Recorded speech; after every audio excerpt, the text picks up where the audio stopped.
برو غرتي وان حجي ردو بنا حجي في أعمال حجي دوان فايدان نقبو أما ربي سلافسه ترتيبك أجيل شني قاولي دامنا إن شاء الله. الحمد لله الذي شرح صدور المؤمنين وثبتهم على الحق المبين. ربنا تبارك وتعالى من على المؤمنين بالخير والبركة وأعانهم فكان لهم خير معين وحماهم من إبليس وحزبه الغاوين من شياطين الإنس والجن أجمعين.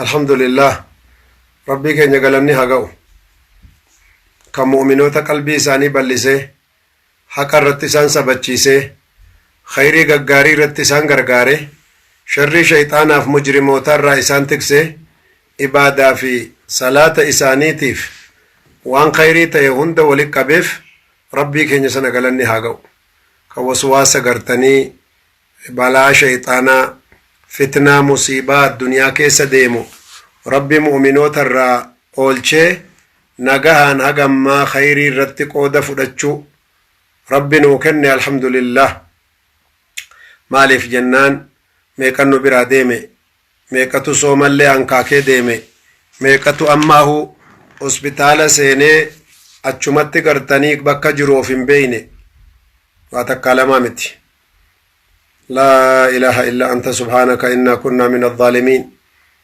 ولا تجعلنا بنعمتك شاكين ولا منكرين وعن الصراط القويم ضالين لا تجعلنا معهم يا رب العالمين.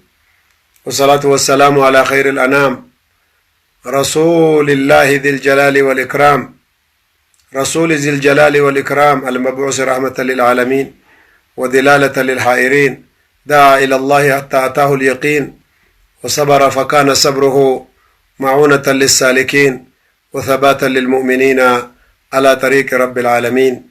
اللهم لك الحمد يا رب.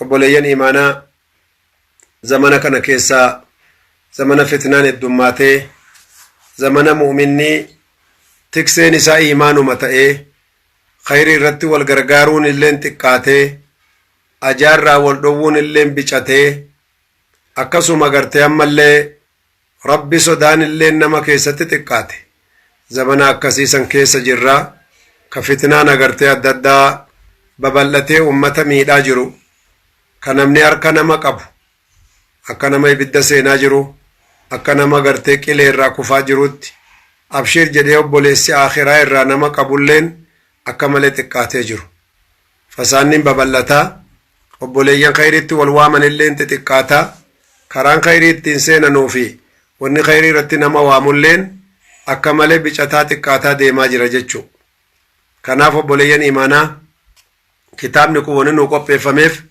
سببا نمني مؤمنة حقاتي أسديبيوتين سببا نمني مجرمة توبتشو غرتني ديسي فقاتشوتين أكاسيتي غرتي أكا دوانا ما تأوف كتبامي كناف غرتني دوبا نمني غرتي خيري رجر اللين قباسا مكاية جرا أمناية جرا خيرين كون اللين وبلوم ما داوجين الرد لغن نمتولا فكين يلالا نمني يو غرتني مسجد قوتي صلاتو ولماف والبوارسا والغمتشيسا صفي دراتي والساموتو دفا صفي لمتاتي والساموتو دفا أكسما صفي صدفا أفرفا إتاو قلبي نما جالتي مسجد كيست صلاتو لبون نما فيتي باراندارت صلاتو في قويا جمعة بودا هفني وسو خطبان دقهين وسو قرصة ببريدان دقهين أكما رسول كيني عليه الصلاة والسلام نمني قويا جمعة دفي مسجد سيني yoo inni dhufu imaamni minbaratti ol bahe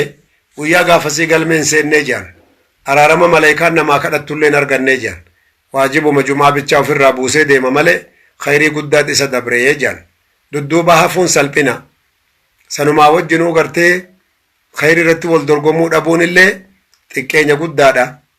kanaaf mu'minni gartee rabbiin guddaan darajaa jannataa dubbatee darajaa gartanii wal caalinaa درجة غرتي كانني أشكي سجرو دبتت وفي ذلك فليتنافس المتنافسون وريدو غما والدرغم وداف جنتتي سنتي أماني كربي قداتي أماني حاول درغم كنو درين خيري درين إبادة dirreen dhikrii dirreen soomanaa ka akkanaati jechuudhaan rabbiin keenya subhaanahu wa ta'aalaa irratti gartanii nu kakkaasuudhaan amaanaa isaa nutti dhaammate.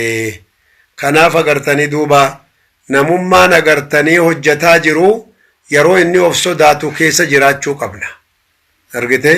Kanaaf rabbiin keenya gartee quraana keessatti gartanii duuba dubbatee walladhiina hum argitee isaan sanii bar mu'minoota jechuun min khashyati rabbihim mushfiquun sodaa rabbii isaaniit irraa gartanii akkana cinqamanii. Aishaan gaafattee warruma salaatuuf warruma soomanut akkanatti sodaatamoo warra sooman hin qabne salaannetu sodaata jetteen. Bal warruma salaatee soometu nurraa taqabbalame moo hin taqabbalamne jedhee of sodaatuu qabaa jedha rasuulli rabbi alayhi salaam. Ka akkanaa kanagaa yoo ka soomee dhugumaan salaatee ibaadaa godhee sadaqatee hajji umraa godheehu yaa rabbi naa taqabbalte moo wayitu hanqatee nattas deebiftee salphadha moo akkami laata yaa rabbi jechaa yoo jiraatte mee warri faashina keessa jiru warri fitnaa nafsiyyaa jala deemu warri gartanii saahiba ajaadhaan hamtuu irratti wal dorgomu maaluma ta'u jiraata gaafa fuula rabbii dura dhaabbatan san. Har'a fakkeenya tafsiirri keenya zuumii irratti akkuma isin hundinuu quba qabdan tafsiira ajaa'ibaatu as deemaa jira. Suuratul fajrii keessatti waan rabbiin dubbatu, suuratul balad keessatti waan rabbiin dubbatu deemu, amrii ajaa'iba qiyaamaatii fi qabrii, amrii mu'minticha milkaayetii fi kaafirticha munaafiqticha khasaaresan ajaa'iba dubbata rabbiin tafsiira keenya har'a galgala kana itti seenuu deemaa jirru san keessatti. Kanaafuu osoo dirriin khayrii kun gara zuumiitiin, gara gartee feesbuukiitiin, gara gartanii kunoo waasaappiitiin, gara miidiyaa adda addaatiin osoo khayriin gartanii meeqanuu dhangala'u kanuma bira dabarree jaamnee duunnee qalbii sidhannee gurra sidhannee duuchannee maasiyaa keessa asin deebinu jennee haala adda addaa keessatti gartanii deemnu taate malli keenya maaluma ta'uu jiraata. Qabriin keenya qabruma akkamii ta'een nu eegaa. Aakhiraan keenya siraaxiin keenya hisaabni keenya miizanni keenya maaluma ta'uu jiraata. Ka jedhu kanarratti akkaan agartee waan nama sodaachisu jira. Kanaaf da'afu sabaat argitanii gadi sabbatanii gad dhaabachuun laafee shayxaanni fi sharriin musiibaatii fi saahibni ajaa fi faashinni hundi balaan musiibaa wal deeggaree waan jireenyi kana malee hin jirre gartee nama fakkeessaa jira. Kanaafuu rabbi subhaanahu wa ta'aalaa irratti nu haasattaru mee ajabaannu yaa obboleeyyan. Gad dhaabbatuun kun barbaachisaa. Maali gad dhaabbatu jechuun? Ragga'anii sabatanii ibaadaa ifii ka qaban tolfatanii baratanii isa irratti gajjabaataa tabiraa dabalachuu.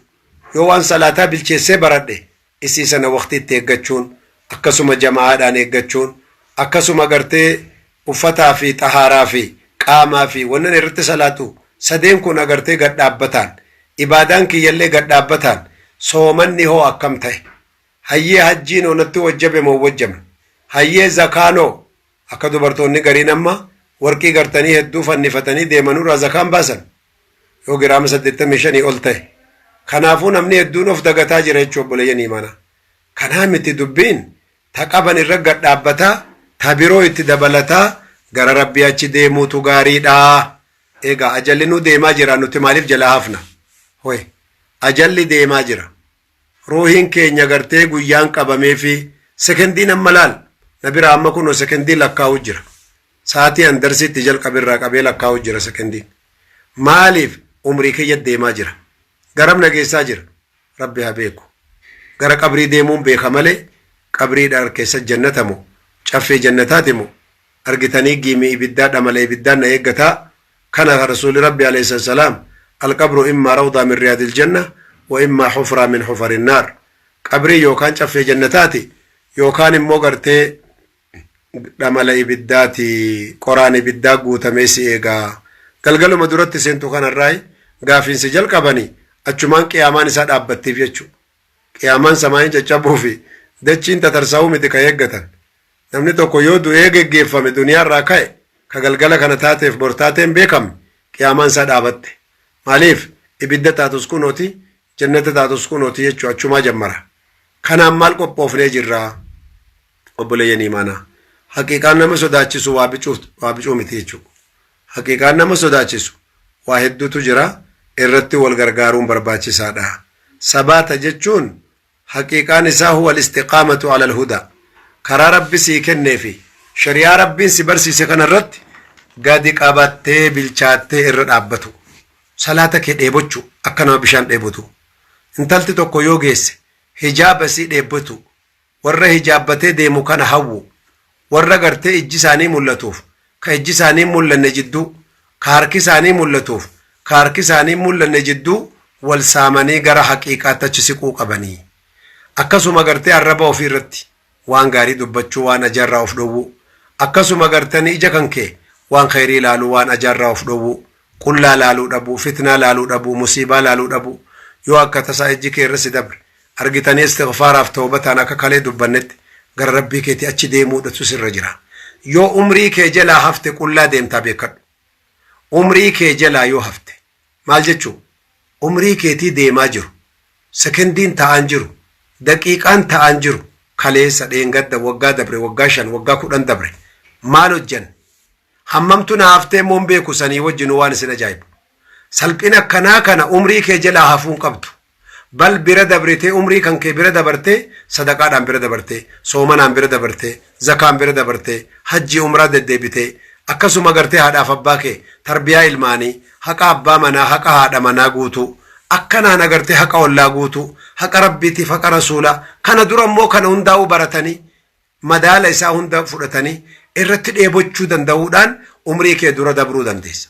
gaafa umrii kan kee bira dabarte yaati ahadukum yawma alqiyaama guyyaa qiyaamaa dhufee arguu jiraata tokkoon keessan hojiin isaa akka tabba gurguddaa gaara gurguddoo kana ta'uudha argita rabbiin guyyaa qiyaamaa si guddisee maaliif umrii kan kee dura dabartee hojjette jechuudha.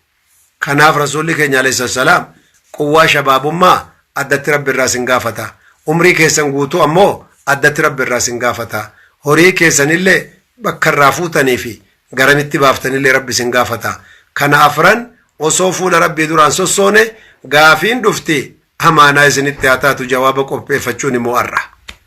kanaaf insha Allah obboleeyyan imaanaa as-sabaatu sabaata jechuun maa inni sabbatuudha raggahuudha ala tariiqi istiqaamati wal hudaa karaa rabbiin si ajajee fi rasuulli kan keetti si waaman eegaa jannatatti si waamaa jira araarama kiyyatti si waamaa jira jedha baraa yaa jiran rabbiin maal takkana khalqii garaa jabeesse yaa rabbii kiyya. لا حول ولا قوة إلا بالله والله يدعو إلى دار السلام ويهدي من يشاء.